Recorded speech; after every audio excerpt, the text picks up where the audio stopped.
ద్వారకా తిరుమలలో శ్రీనివాస గోవింద వెంకటరమణ గోవింద అంటూ స్వామివారి ఆలయానికి వచ్చిన పలువురు యాత్రికులు భక్తి విశ్వాసాలతో తమ మొక్కుబడులు తీర్చుకున్నారు.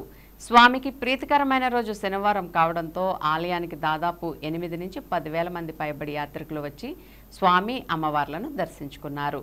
శ్రీవారి ఆలయానికి వచ్చిన పలువురు యాత్రికులు ముందుగా కేశఖండన్సాల్లో మొక్కుబడులు తీర్చుకున్నారు. దర్శనానంతరం వారంతా స్వామివారి ఉచిత అన్నప్రసాదాన్ని స్వీకరించారు. అలాగే స్వామివారి నిత్య కళ్యాణంలో 100 జంటలు పాల్గొన్నారు. భక్తుల గోవిందనామ స్మరణలతో ఆలయ పరిసరాలు ఆధ్యాత్మిక శోభను సంతరించుకున్నాయి.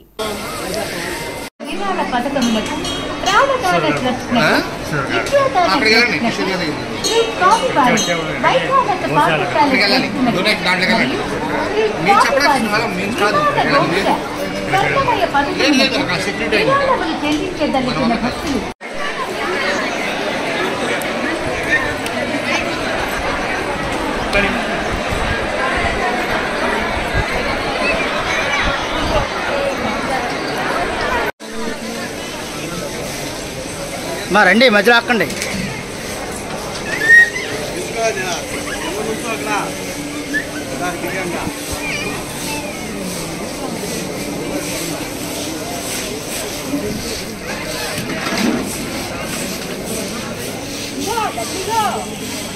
Yeah.